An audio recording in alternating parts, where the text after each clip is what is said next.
Bonjour tout le monde, ici Vanessa DL et bienvenue au podcast Mystique, le podcast dans lequel on tente de démystifier le mystique, d'explorer l'occulte et d'apprivoiser l'inconnu dans la spiritualité, et ce, sans tabou et sans censure.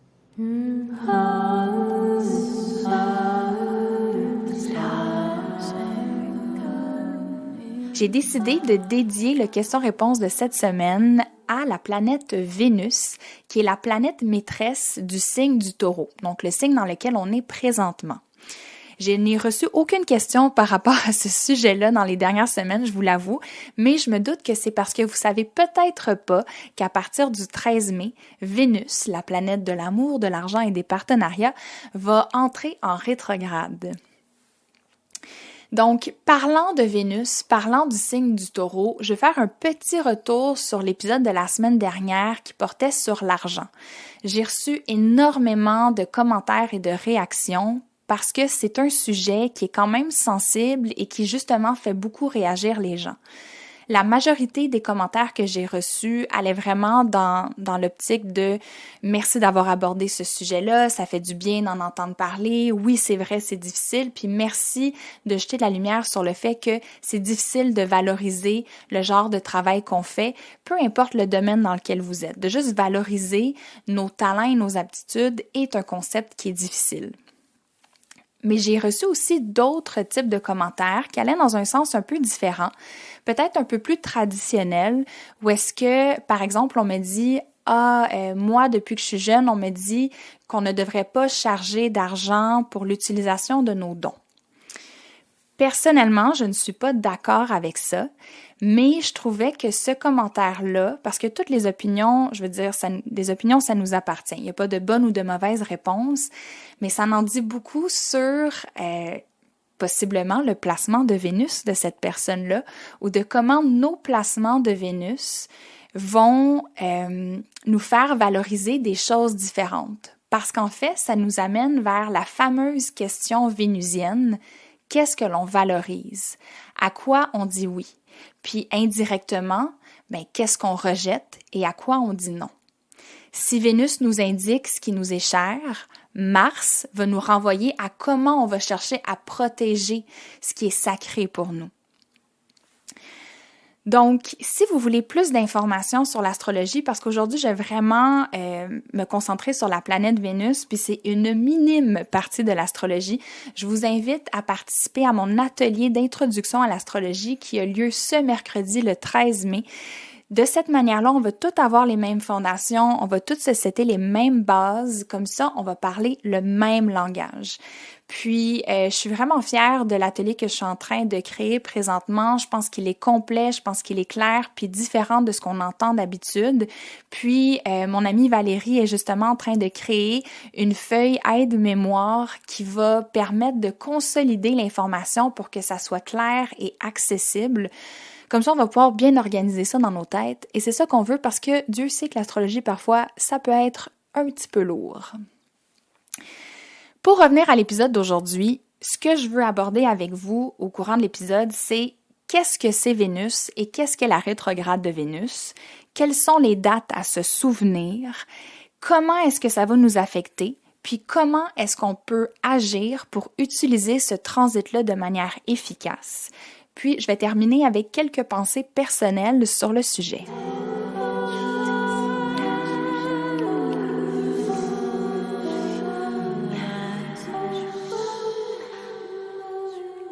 Pour débuter, c'est quoi Vénus rétrograde? D'abord, il faut s'intéresser à la planète Vénus. La planète Vénus qui représente ce que l'on valorise. Donc, elle gouverne nos relations et nos désirs. Et là, je parle de tout type de relations. Nos relations amoureuses sont incluses, mais ne s'y limitent pas. Donc, on peut parler aussi de nos amitiés ou de nos relations avec nos collègues, par exemple. Puis lorsqu'on parle des désirs, je ne fais pas référence qu'à la romance et à la beauté. On va parler aussi de nos envies quotidiennes un petit peu plus normales, si on veut. Donc, qu'est-ce que j'ai envie de manger aujourd'hui? Puis comment est-ce que j'ai envie de me vêtir aujourd'hui, par exemple? Lorsqu'une planète rétrograde, c'est qu'elle donne l'apparence d'aller à reculons dans le ciel, puis elle nous invite à penser, à repenser en fait, et à revoir comment est-ce qu'on traite les sujets en lien avec cette planète-là. Donc, lorsque Vénus rétrograde, c'est une période pour repenser et revoir comment on traite nos relations avec les gens, nos relations à l'argent et notre relation à nous-mêmes. Vénus rétrograde, c'est une période pour clarifier nos valeurs. Parce que dépendamment de ce qu'on valorise, on va investir très différemment notre temps, notre énergie et notre argent. Je vous donne un exemple. Quelqu'un qui a un Vénus en Capricorne, par exemple, pourrait avoir tendance à investir dans des objets ou dans des choses qui vont lui conférer un certain statut social. Genre, là, je dis pas que c'est tout le monde qui a un Vénus en Capricorne qui va penser comme ça, mais par exemple, si quelqu'un a un Vénus en Capricorne et est assez confortable financièrement, ça serait peut-être son genre de s'acheter une Porsche ou une Tesla, on va dire, pour aller dans le côté intégrité des valeurs écologiques. Donc, non seulement la Tesla va lui permettre d'être en intégrité avec ses valeurs écologiques, mais en plus, ça lui confère un certain statut social dans la société. Tandis que quelqu'un qui a un Vénus en Cancer, par exemple, mais va probablement investir dans des choses qui vont lui durer très, très, très longtemps. Parce que Vénus en Cancer valorise des liens qui vont durer très longtemps et qui le font sentir en sécurité. Je vous conseille donc d'aller voir sur votre carte du ciel, puis d'observer dans quel signe tombe votre Vénus pour avoir plus d'informations sur ce que vous valorisez. Lorsque vous trouvez votre signe de Vénus, donc par exemple vous réalisez que votre Vénus est en Scorpion, allez sur un moteur de recherche et tapez signification Vénus en Scorpion, puis commencez votre exploration comme ça, vous allez voir, vous allez tomber sur plein de ressources différentes, puis fiez-vous aux ressources qui résonnent le plus pour vous. Maintenant, quelles sont les dates à retenir? Si vous avez un calendrier, un agenda, bout de papier, crayon, c'est le temps de le sortir parce que je m'apprête à vous donner des dates importantes. Donc, la rétrograde de Vénus s'inscrit en 3 phases. La première phase, en anglais, ça s'appelle le pre-shadow phase. C'est comme un avant-goût, si on veut, qui va nous donner une idée des thèmes, des histoires, des situations avec lesquelles on va travailler durant la rétrograde. Cette phase-là a déjà débuté, donc elle a commencé le 9 avril et elle se termine la journée où Vénus rentre en rétrograde, qui est le 13 mai, donc ce mercredi. Et là, pendant la rétrograde, c'est là que ça joue. Du 13 mai au 25 juin, c'est notre moment où est-ce qu'on va se laisser revoir, repenser comment on traite nos relations aux gens qu'on aime, à l'argent et à soi-même. Cette rétrograde-là se termine le 25 juin, puis après, on débute ce qu'on appelle le post-shadow phase. Donc, c'est la période jusqu'au 29 juillet où est-ce qu'on va observer le dénouement de ce qui s'est passé durant la rétrograde, mais aussi observer les effets ondulatoires, donc les impacts des événements qui se sont produits durant la rétrograde. C'est aussi le moment d'habitude où est-ce que la leçon puis l'enseignement commence à ressortir un petit peu de tout ça puis qu'on fait des réalisations importantes. Une autre date que j'aimerais amener à votre attention, c'est celle de la pleine lune en Sagittaire qui va avoir lieu le 5 juin 2020. C'est une pleine lune qui va être importante parce qu'elle vient directement illuminer le transit de Vénus. Le Soleil va être à quelques degrés près de Vénus, tandis que la Lune va être en directe opposition. Si jamais vous voulez plus d'informations sur la pleine lune en Sagittaire, j'organise un autre rituel collectif parce que le dernier a tellement bien été. On était 332 personnes. Je suis encore flabbergastée, honnêtement. Puis, ça m'a juste tellement donné un bon feeling. Puis, j'ai tellement reçu de la bonne rétroaction de ce rituel-là que je me suis dit que j'allais en faire un autre le mois prochain. Donc, il va avoir lieu le 4 juin 2020. Tout est sur mon site web, vanessadl.com/horaire ou encore disponible via Instagram dans le lien qui est dans ma bio. Donc, si on reste dans le sujet des dates, le dernier cycle de Vénus, parce qu'une info que j'ai oublié de vous mentionner, je me souviens pas si je vous l'ai dit au tout départ, mais ce qu'il y a de spécial avec le cycle de Vénus, c'est que c'est un cycle qui dure 18 mois et qui débute lors de la rétrograde de Vénus. Et la dernière rétrograde de Vénus avait lieu il y a 18 mois, donc c'est-à-dire en octobre 2018. C'est un cycle de Vénus qui était sous le signe du Scorpion. Donc, ça nous a amené dans les 18 derniers mois, dans une excavation intérieure pour libérer notre cœur et mieux accueillir l'amour. Dans ce cycle-ci, celui qui débute dans le signe du Gémeaux, c'est un cycle qui fait écho à ce qui s'est passé dans votre vie en 2012. Ça veut dire que pour bien comprendre comment est-ce que cette rétrograde de Vénus veut travailler avec vous, retournez vers les événements, les narratifs, les thèmes et les apprentissages du printemps et de l'été 2012. Moi, j'ai fait l'exercice de retourner dans mes vieilles photos de cellulaire qui sont comme dans mon Dropbox. Puis j'étais allée voir les photos que j'avais prises à ce moment-là. Puis c'est fou comment ça l'a fait remonter plein de souvenirs. Puis ça m'a vraiment fait réaliser quel était le thème de ma vie côté relationnel à ce moment-là. Puis je suis curieuse de voir comment ça va faire écho à ce que je vais vivre dans les prochaines semaines. Si jamais j'ai réalisé quelque chose d'intéressant, je vous en ferai part durant le rituel collectif. Maintenant, discutons de comment ça va nous affecter. Ce qu'il faut comprendre, c'est que ce transit de Vénus-là vient créer des aspects très challengeants avec la planète Neptune. Puis Neptune, on se souvient, c'est la planète de la transcendance, de l'illusion, bref, la planète qui aime ça nous vendre un rêve. Ça vient créer une friction avec la planète Vénus qui va graviter dans le signe du Gémeaux, qui, elle, cherche à observer les choses avec un certain recul puis à rester très, très près de la réalité. Vénus en Gémeaux veut pas trop s'attacher puis cherche à être stimulée constamment par la nouveauté, tandis que Neptune veut se faire accroire des bien belles histoires pour s'échapper de la réalité. Pour le Gémeaux, qui aime la variété puis la diversité, son défi, c'est d'apprendre à rester. Le Gémeaux, il comprend qu'en s'attachant pas, ça lui permet d'être super versatile, puis ça l'augmente sa capacité d'adaptation. Mais parfois, c'est ce qui l'empêche de réellement connaître son sujet complètement dans les détails comme il souhaite le faire. Puis ce que ça veut dire, tout ça, bien concrètement, c'est qu'il faut faire attention à ne pas être drunk in love, comme dirait Beyoncé. Drunk in love avec une personne, avec un projet, une idée ou encore avec des choses qu'on a envie d'acquérir, de s'acheter. Ce transit-là, en fait, me fait vraiment penser à quand tu sors avec une gang d'amis, puis après un peu plus qu'une demi-bouteille de vin, là, dépendamment de votre tolérance, tout devient une super bonne idée.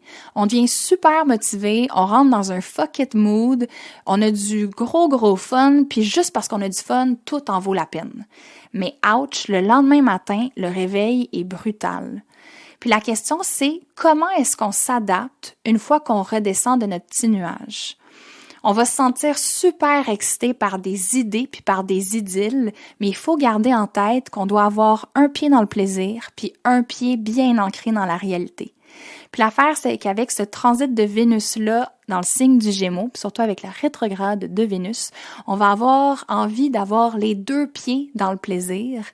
Mais ça, malheureusement, ça risque de nous revenir en pleine face. Typiquement, c'est des périodes où est-ce que, par exemple, nos ex ont tendance à revenir dans le portrait, puis on se dit « Oh mon Dieu, que c'est une bonne idée », puis là, tu vis une période genre de lune de miel avec ton ex, puis finalement, il y a la situation pour laquelle tu l'as laissé qui te revient direct en pleine face, puis c'est comme un coup de pelle en face, puis tu dis « Wow, c'est exactement pour ça que ça ne fonctionnait pas ». Ça, c'est une situation typique Vénus rétrograde. Puis je vous dirais que une des choses qui est super importante pendant ce transit-là, c'est de nous exprimer vocalement, parce que c'est le signe du Gémeaux, le signe de la communication, sur nos besoins et sur nos désirs dans nos relations.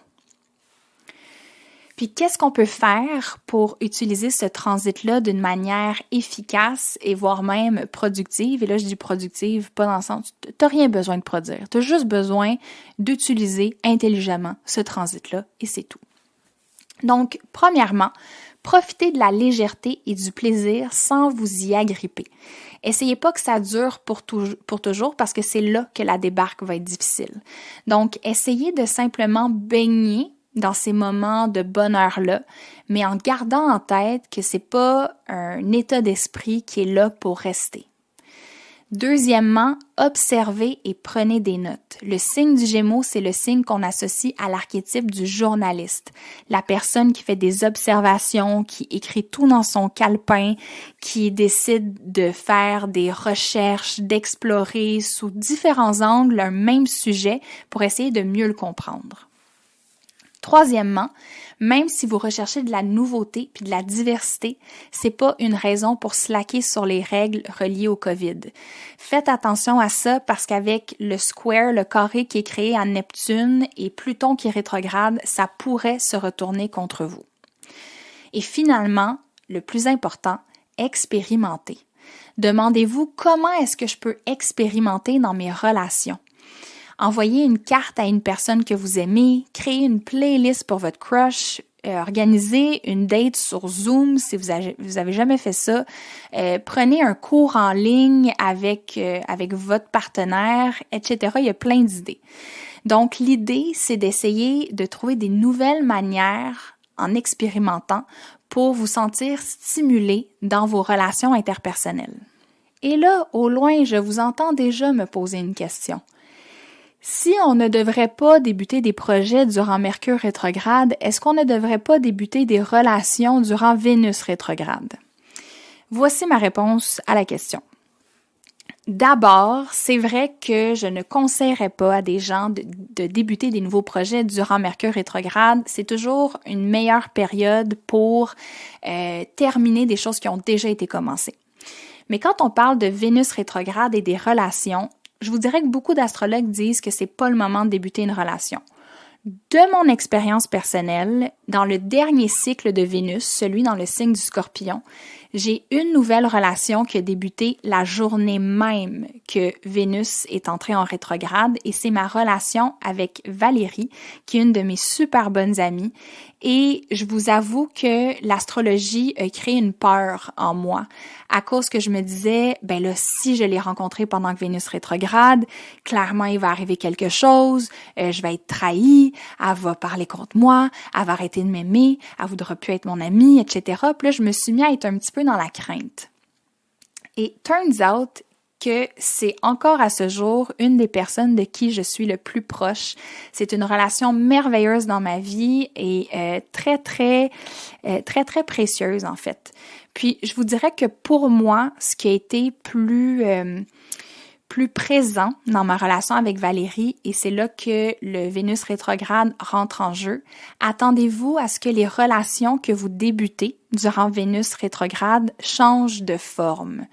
Donc, c'est comme quand on signe un contrat pendant Mercure rétrograde, chose que habituellement, que certains astrologues, on va dire, déconseillent de faire. Moi, je ne déconseille pas de signer des contrats durant Mercure rétrograde, mais j'avertis les gens que les clauses du contrat risquent de changer.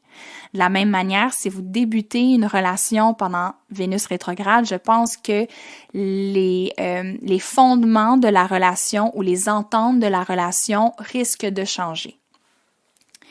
Donc, tout ça pour vous dire que gênez-vous pas de vivre votre vie. Ne vous empêchez pas de vivre des expériences, d'ouvrir votre cœur, de rencontrer des gens parce que Vénus rétrograde, ça c'est une très mauvaise utilisation de l'astrologie selon moi. Maintenant, mes petites pensées personnelles concernant Vénus rétrograde en Gémeaux. Moi, ce que je trouve très intéressant et ce sur quoi je vais travailler durant les prochaines semaines, et peut-être que si vous êtes comme moi, un peu philosophe et une personne mystique, ça va vous parler aussi. Donc, moi, j'ai envie d'explorer quels sont les quels sont les narratifs relationnels qui sont très présents dans ma conscience. Quand je dis des narratifs, c'est de se dire, c'est quoi les histoires qui tournent en boucle dans ma tête? Il y a des personnes pour qui ça va être « Ah, moi, j'ai beaucoup de misère à faire durer mes relations. » Il y a d'autres personnes qui vont dire « Ah, moi, j'attire toujours le même genre de personnes. » Il y a d'autres gens qui vont dire « Ah, moi, dans mes relations, je suis toujours la personne qui est moins aimée que l'autre. » Fait que bref, arrêtez-vous 2 secondes, puis essayez de voir c'est quoi les narratifs qui sont présents en lien avec vos relations. Je vous parle de narratifs parce que le signe Gémeaux, oui, c'est le communicateur, oui, c'est le journaliste, mais c'est aussi le conteur d'histoires. Donc, quelles sont les histoires qui sont présentes en vous en lien avec vos relations? Puis je vous dirais même, explorer le concept de l'amour de manière générale. Comment est-ce que vous définissez l'amour? Qui est la personne qui définit le concept de l'amour et que ça résonne le plus pour vous? Parlez d'amour avec votre entourage, lisez sur le sujet, c'est un super beau moment pour lire le livre All About Love de Bell Hooks. Je vous le suggère fortement et dans les prochaines semaines, vous allez voir la couverture de ce livre-là sur mon Instagram, c'est sûr et certain. Je vous suggérerais même de méditer sur l'amour, donc que ce soit à travers une méditation bienveillante ou encore à travers une méditation Kundalini pour le chakra du cœur. Si ça vous intéresse de plonger dans ces pratiques-là, mon amie Dawn Mauricio, de qui je vous ai parlé dans les dernières semaines, elle offre un 5 jours de méditation bienveillante. On appelle ça en anglais du Loving Kindness Meditation. Puis c'est 5 jours au mois de mai qu'elle fait. Moi, je me suis déjà inscrite à ce programme-là et j'ai très hâte de le faire. Je pense qu'elle sait même pas à quel point c'est timé avec l'astrologie son affaire. Fait que, écoute, moi, je saute sur l'occasion. Et si jamais vous voulez plonger dans une méditation plus Kundalini, je sais pas si elle va en faire sur le chakra du cœur, mais il y a Marjorie qui va être mon invitée de la semaine prochaine, qui offre à tous les jeudis soirs un cours de yoga Kundalini, si jamais ça vous intéresse. Je vais mettre le lien de son compte Instagram dans la description de l'épisode.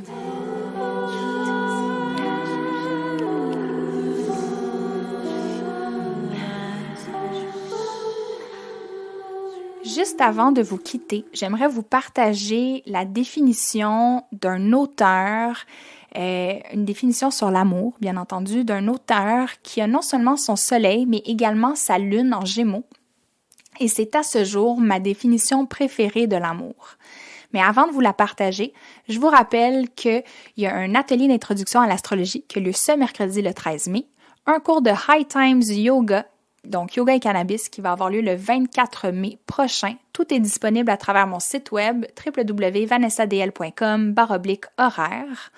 Et cette semaine, je vais partager sur mon compte Instagram un étalement de tarot que vous pouvez faire pour Vénus rétrograde. Ça va vous permettre d'utiliser votre tarot pour mieux plonger dans ce transit-là, puis aussi potentiellement, et je l'espère, faire une session d'écriture, de journaling pour mieux comprendre qu'est-ce que ce transit-là cherche à vous enseigner.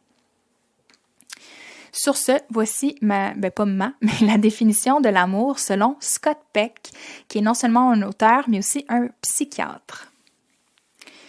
L'amour, c'est la volonté de se dépasser dans le but de nourrir sa propre évolution spirituelle et celle de quelqu'un d'autre. Un peu plus loin, il rajoute, cette définition de l'amour implique, avec l'amour de l'autre, l'amour de soi. Puisque je suis humain et que vous l'êtes aussi, aimer les humains veut aussi dire m'aimer moi-même autant que vous. S'adonner au développement spirituel de l'homme, c'est s'adonner à l'espèce dont on fait partie. C'est donc se préoccuper de sa propre évolution autant que de celle des autres. C'est-tu pas beau, ça? Ça, là, c'est une habileté avec les mots typiques d'un Gémeaux. Bravo, Scott. Bravo, Monsieur Peck. Je ne sais, Monsieur Peck. Wow. Ça sonne incroyablement bien. Sur ces sages paroles, je vous invite à aller noter, rédiger un commentaire parce que c'est la meilleure manière que vous pouvez supporter le podcast. Partagez-le dans vos médias sociaux, envoie-le à ta BFF ou à ton ami qui habite à Chibougamau qui bénéficierait d'entendre parler de Vénus rétrograde. Et sinon, on se retrouve la semaine prochaine pour une entrevue avec Marjorie Bellil qui porte sur le Reiki et le Yoga Kundalini. Le Yoga Kundalini, dis-je.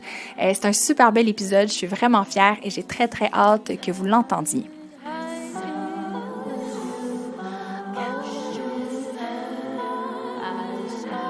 Ici Vanessa DL et je vous dis ainsi soit-il.